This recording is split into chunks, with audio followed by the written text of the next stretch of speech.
Sa video na ito ay pag-aaralan natin ang mga sumusunod. Ano ang advantages ng forex trading over traditional employment? Ano ang forex trading?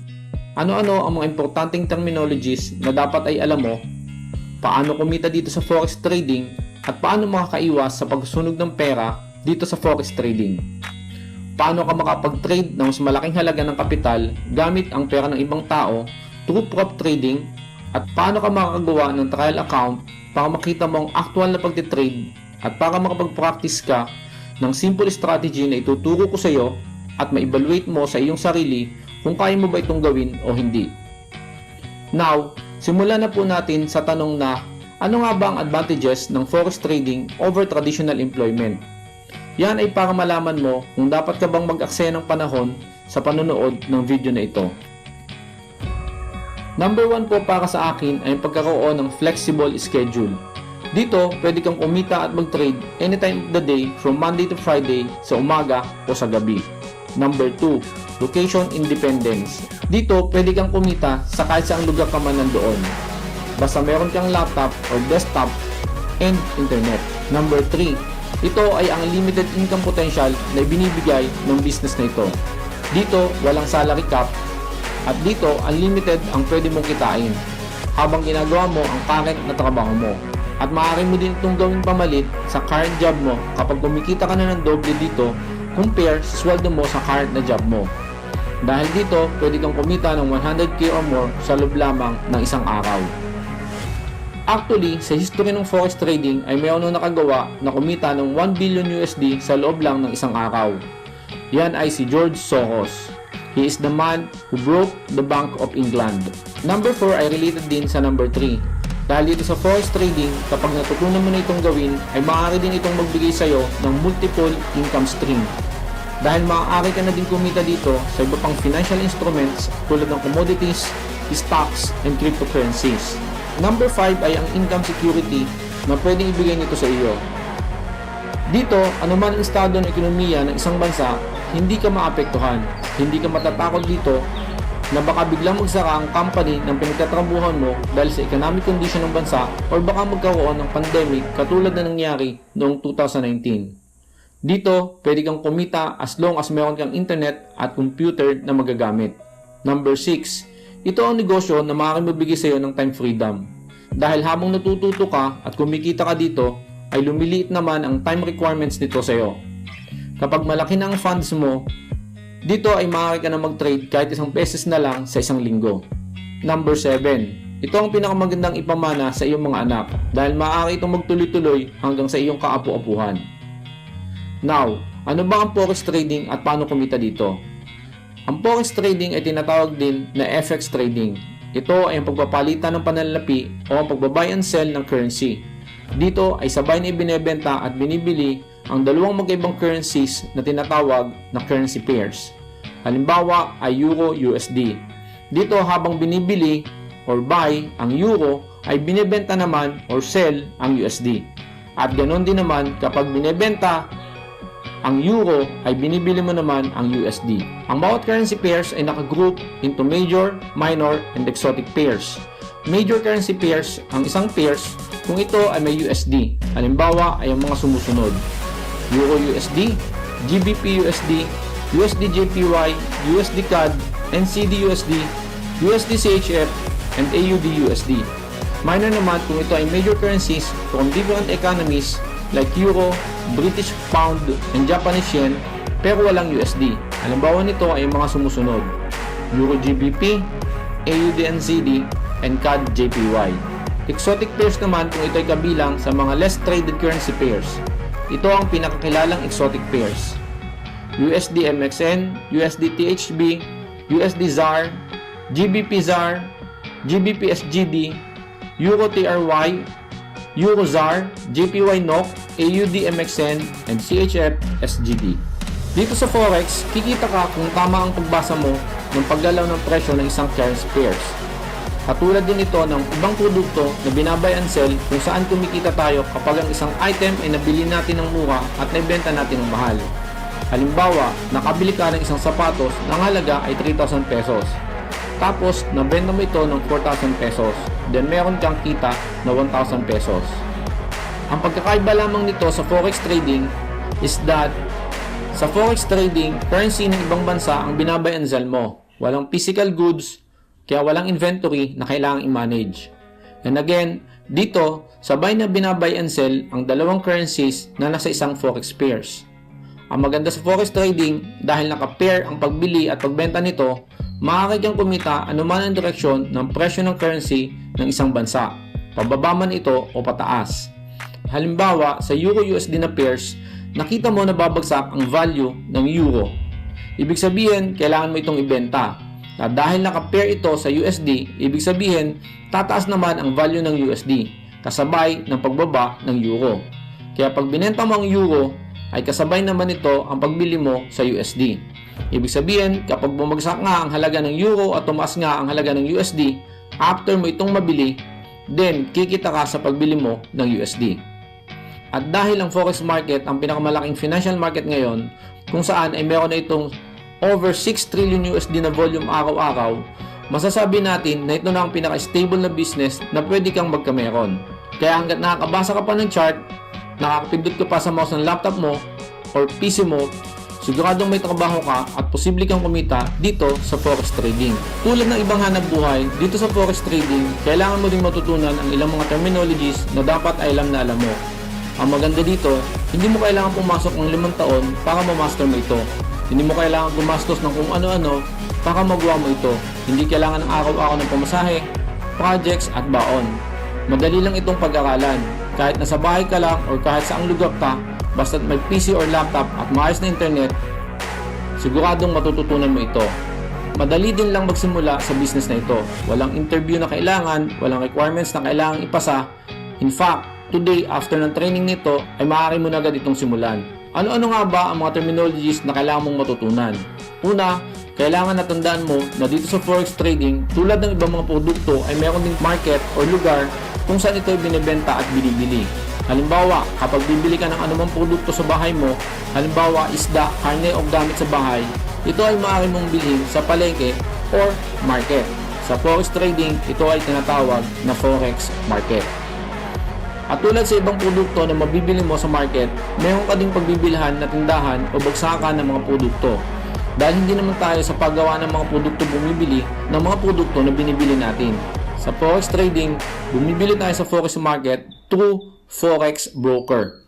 Sa kanila natin ino-order ang bawat forex pairs na binibili natin. Tapos, sila naman ang nag-order o bumibili at nagbebenta ng currency pairs na ino-order natin sa forex market.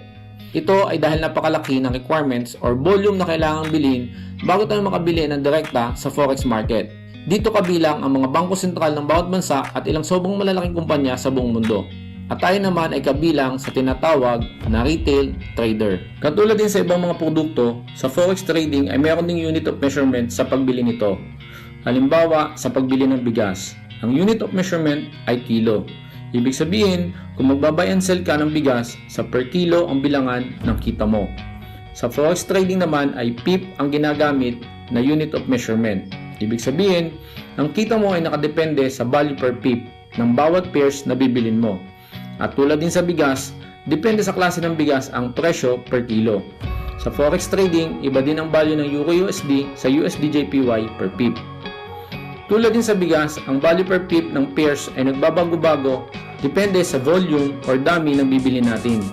Kung sa bigas, pwede tayong bumili ng isang kaban which is 50 kilos, kalahating kaban which is 25 kilos, sampuan o yung tigsa 10 kilo, at limahan o yung tigli 5 kilo na packaging. Sa forex, ganun din. Dito may tinatawag na lot size. Dito, ang isang lot ay equivalent sa 100,000 units. Ibig sabihin, kung ang presyo ng Euro-USD is equal to 1:1.15 or 1.15 USD ang katumbas ng isang euro, kapag bumili ka ng 1 lot na euro, bumibili ka ng 100,000 units ng euro at kailangan mo ng 115,000 USD para mabili mo ito. Tanong, paano kung wala kang ganyang kalaking value ng pera? Dito ay maaari kang bumili ng parte lamang ng isang lot. Halimbawa, 0.5 lot, 0.1 lot or 0.01 lot through forex broker. Aside from that, ang bawat broker ay nag-aalok din ng iba't ibang size ng account para sa magkakaibang uri ng forex trader. Meron silang standard lot, which is equivalent sa 100,000 units, micro lot at mini lot. Ang mas maganda pa dito, bawat broker ay meron din tinatawag na leverage o yung tinatawag na borrowed capital para mas mapalaki ang kapasidad mo na makabili ng mas malaking value ng forex pairs. Dito ay maaari kang makapag-trade ng 1:50, 1:100, 1:200 and more na leverage. Ibig sabihin, kung 1,000 USD lang ang kapital mo, kapag gumamit ka ng 1:100 na leverage, ay magkakaroon ka na ng 1,000 USD times 100 is equals to 100,000 USD na equity. Dahil dyan, makakapag-trade ka na ng mas malaking halaga. Bukod dyan ay may mas maganda pang paraan para makapag-trade ka ng mas malaki pang halaga gamit ang company ng malalaking broker sa tinatawag na prop trading o propriety trading or funded trading. Dito, pera ng iba ang gagamitin mo at maaari kang makapag-trade mula 5,000 to 100,000 USD na kapital ng iba. Pagkatapos ay maghahati lamang kayo sa kita bawat trade mo kung saan ay nagbibigay sila ng 80 to 90% na profit split. Ibig sabihin, kung meron kang 10,000 na trading capital, tapos may 1:100 na leverage, then meron kang 1 million USD na pwedeng i-trade. Isipin mo, kung dahil malaki na ang value ng trade, ay kumita ka na ng 1,000 USD per trade sa loob ng isang oras, isang araw o isang linggo, then kumita ka na ng 800 to 900 USD sa 80% to 90% na profit split sa prop trading account mo, ay equivalent sa 44,000 to 49,500 pesos sa isa lamang trade. Maganda ba? Ito ang screenshot ng trade ko last month bilang patunay.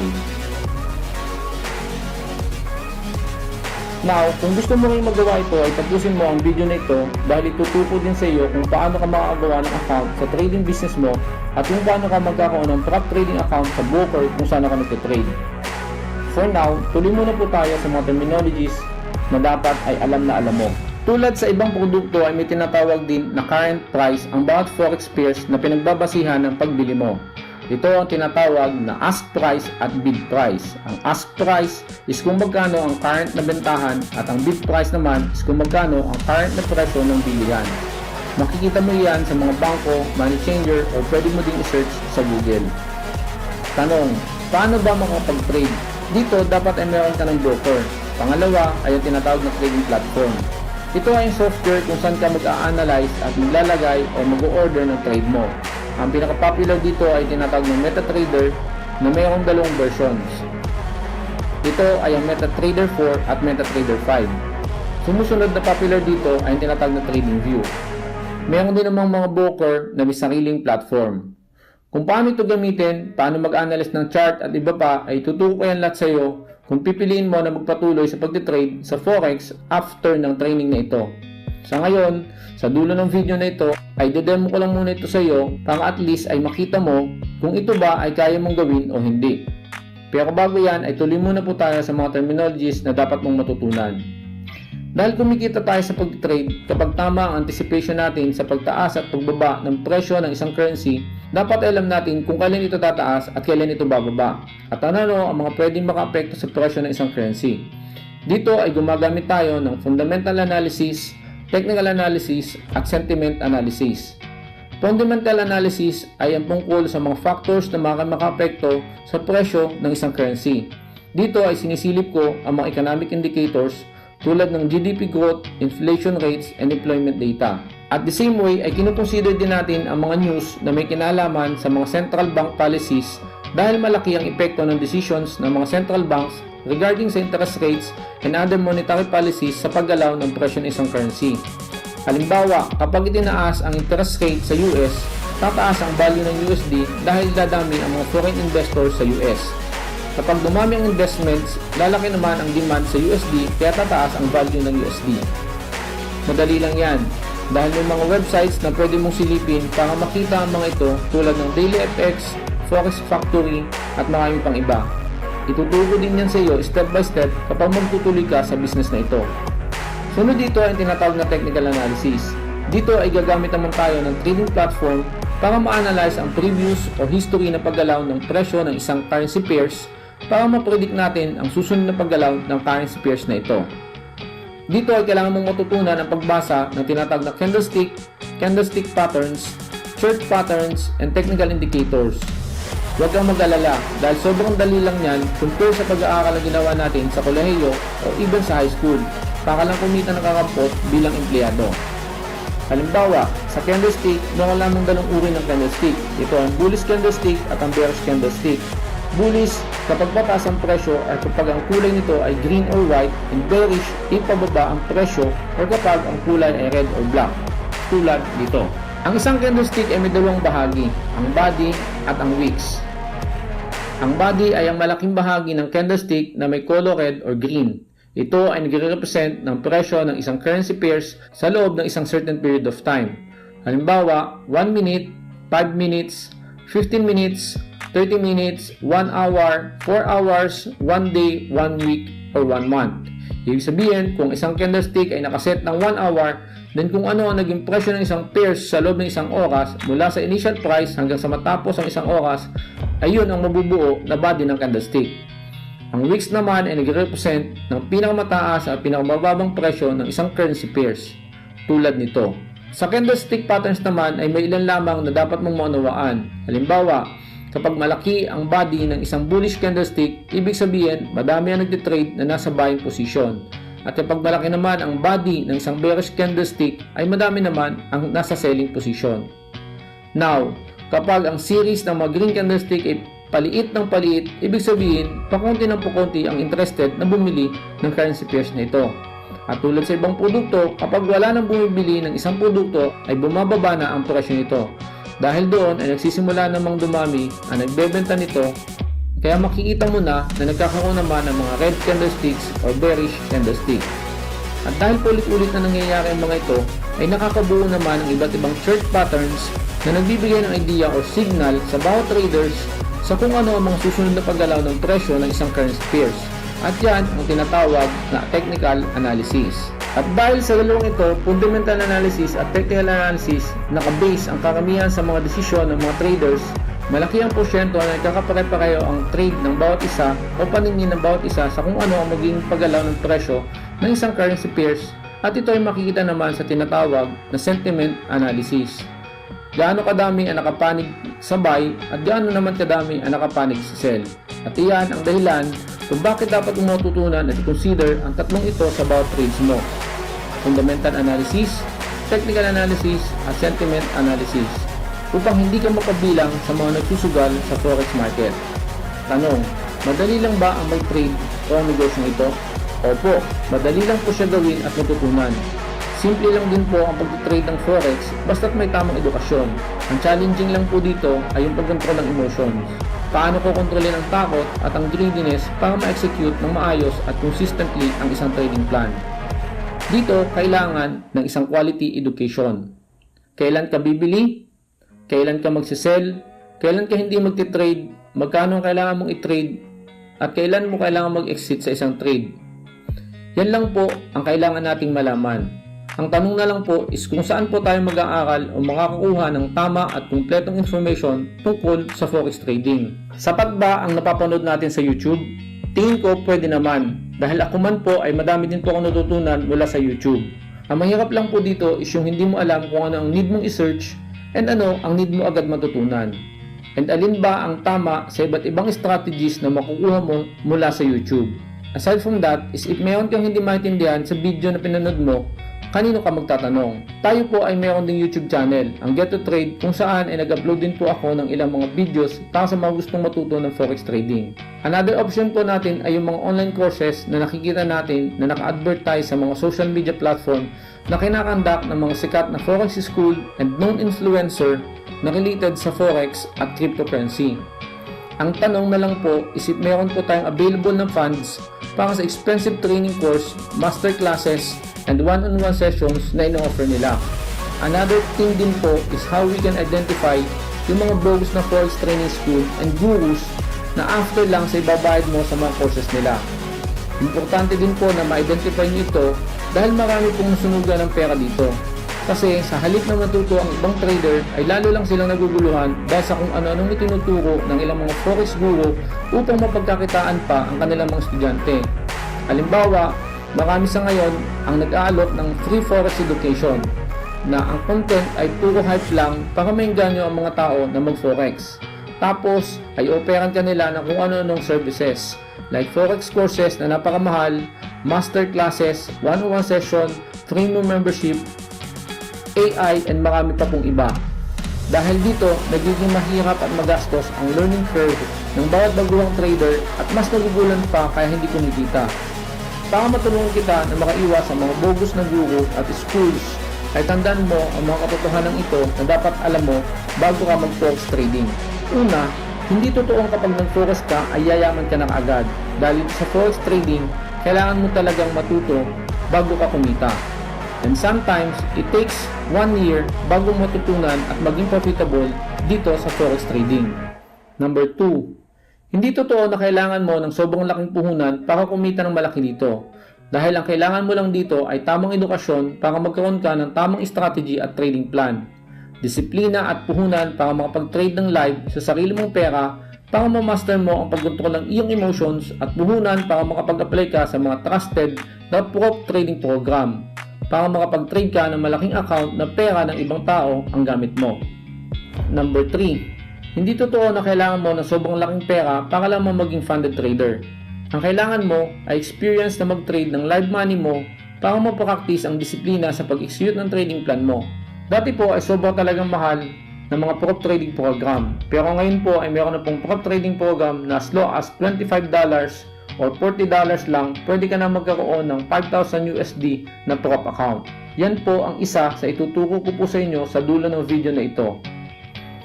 Number 4, hindi po totoo na kailangan mong gumastos ng malaki sa education ng forex dahil wala naman po talagang secret strategy na ginagamit ang bawat traders. You only need to understand technical analysis, fundamental analysis, sentiment analysis, and risk management. Then build a trading plan na kaya mo ma-execute consistently. Number 5, hindi po dapat iasa sa iba ang trading business mo. Halimbawa po ay mga free or premium na signal, AI or trading robot, at yung mga scam ngayon na magbibili ka lang ng pera sa kanila tapos sila na mag-trade sa iyo tapos consistent ang profit. Dahil ang totoo po, kahit yung pinakamagaling na trader sa buong mundo ay mayroon ding buwan na hindi kumita o negative pa. Mas magandang matutunan mo ito para hanggat buhay ka ay kaya mong kumita dito at maaari mo din ituro ang trading plan and strategy mo sa mga anak mo.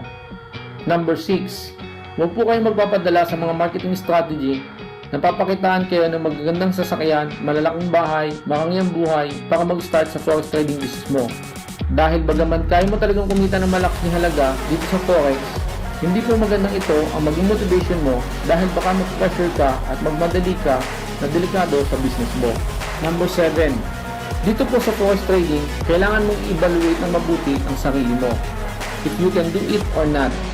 Dahil hindi nakasalalay sa achievement ng iba ang magiging susi sa pag-angat mo, kundi ikaw at ang disiplina mo.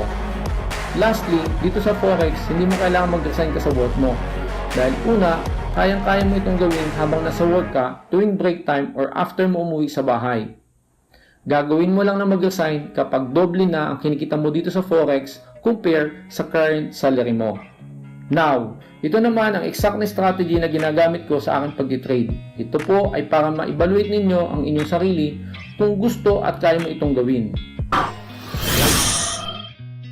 Sa video po na ito, ipapakita ko po sa inyo ang replay ng isa sa mga successful trade ko last week.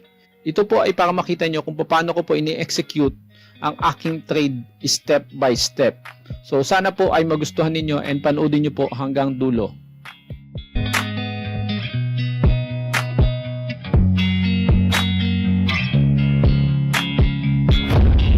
Step 1. Identify the market structure or identify the trend. Ito po ay napaka-importante kasi katulad ng lagi kong sinasabi, dapat po ay hindi tayo magte-trade against the trend.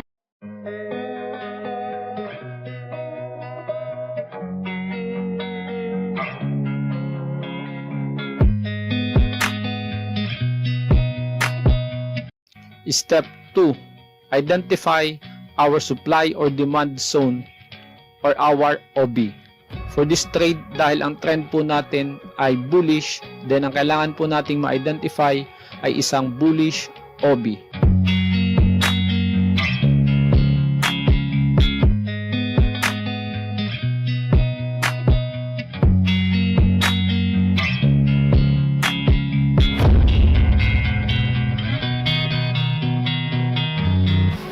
Step 3, wait for the bounce sa atin pong OB.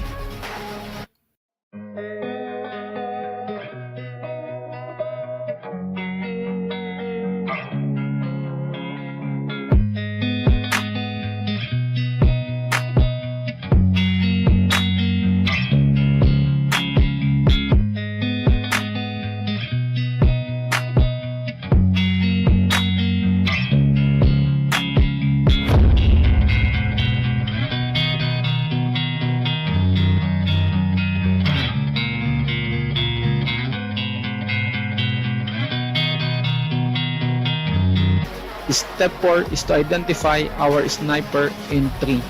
So this time po ay kailangan nating pumunta sa ating lower time frame para makita natin yung pinakamaagang breakout ng ating candle sa ating VWAP line, and para mas maaga po nating makita ang ating confirmation candle after ng breakout sa ating pong VWAP line.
Step 5 is to identify our exit point.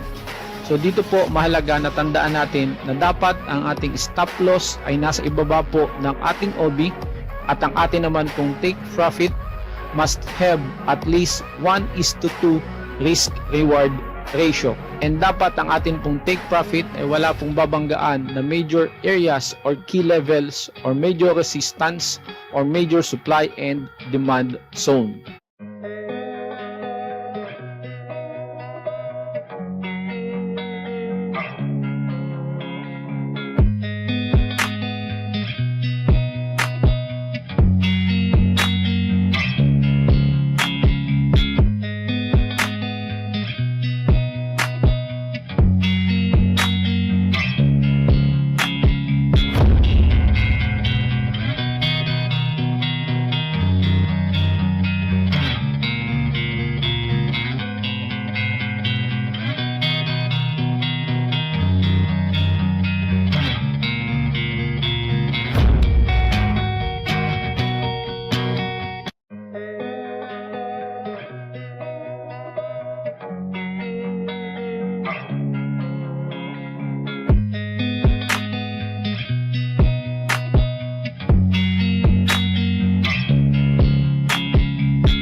Ngayon po ay nag-take profit na ang ating trade. Salamat po sa Diyos and sana po ay may natutunan po kayo mula sa video na ito. Ito naman po ang step by step na kailangan mong gawin para makapagsimula po tayo ng ating trading account. Dito ay recommend si Revel Funding kung hindi ka masyadong techie dahil nakabase na sa TradingView ang chart nila. Ibig sabihin, hindi mo na kailangan mag-install ng trading platform tulad ng MT4 or MT5. Madali lang din po itong gamitin dahil napakarami din pong essential tools and free indicators para sa trading business mo. Ang maganda po dito, pwede mong aralin lahat ng ituturo ko sa iyo gamit ang isang free account ng Revel Funding. And pwede na mag-start ka lang mag-live account once malinaw na sa iyo ang business na ito and if your results is showing you na kaya mo na. Meron din po silang monthly tournament na walang registration fee kung saan maaari kang manalo ng funded account na wala kang nilalabas na pera. And kapag consistent ka na sa live account mo, ay maaari ka nang sumali sa mga prop trading challenges and maging funded trader para sa mas malaking trading size na hindi mo kailangan gamitin ang sarili mong pera. Dito, pwede kang makapag-trade ng up to 80,000 USD na prop trading account. Isipin mo, kung magkaroon ka ng 80,000 na prop account after 1 year mo sa trading business mo, and if nakakapag-earn ka na ng 10% per month, then meron ka ng profit na 8,000 USD per month.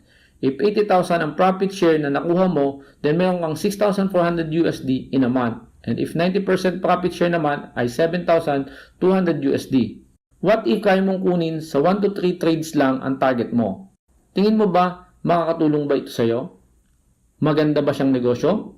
Now, kung gusto mo nang simula ng pag-aaral at ang trading business mo, ay inaanyahan din kita na sumali sa upcoming 10 Days Forex Trading Challenge na gagawin ko. Ito po ay live webinar kung saan ituturo ko sa iyo lahat ng kailangan mong malaman para maging profitable ka sa forex trading business mo. Step by step, simula sa preparation stage hanggang makapag-execute ka ng iyong trade. Ituturo din sa iyo ang tatlong strategy na ginagamit ko sa pag-trade ng iba't ibang forex currency pairs in details. Ano ang mga dapat mong tingnan bago ka mag-trade gamit ang mga strategy na ito at kailan at paano ito gagawin.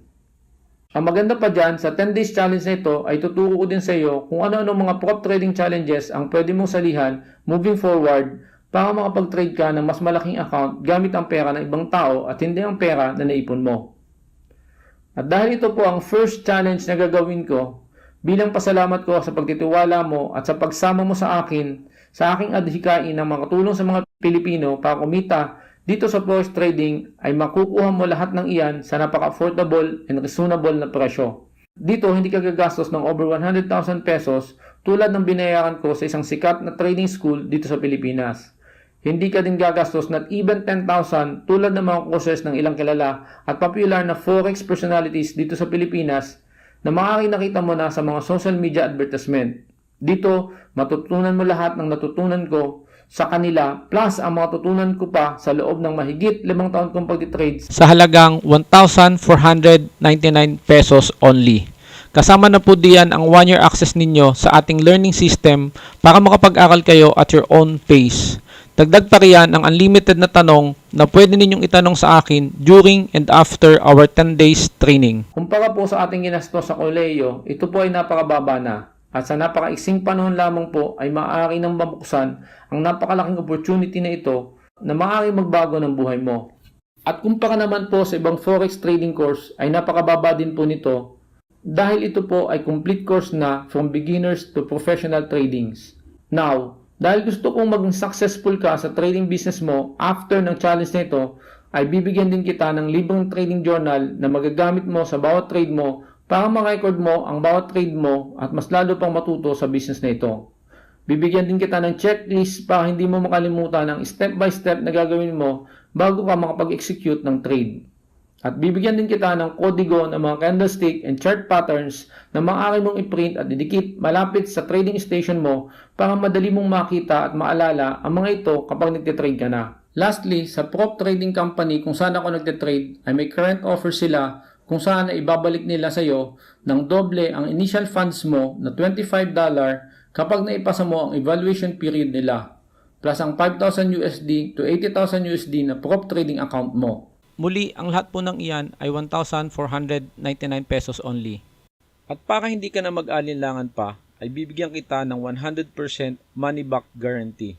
Kapag after 2 days ng ating training ay naisip mo na hindi mo na kailangan ang mga information na ituturo ko pa sa iyo, ay maaari ka mag-request ng refund at ibabalik ko sa iyo ang pera na ibinayad mo, no questions asked. Lastly ay nais kong anyayahan ka na bisitahin ang ating official Facebook page, ang Get2Trade, at ang ating website sa get2trade.org para makita mo ang mga testimonials at sinasabi ng mga tao na naturuan ko na sa mga previous training natin. Para makapag-avail ng ating 10 Days Forex Trading Challenge ay click lamang ang register for the webinar button na nasa ibaba ng webpage na ito. Muli, milyong salamat sa Diyos at nawa ay makasama ka namin sa ating darating na 10 Days Forex Trading Challenge.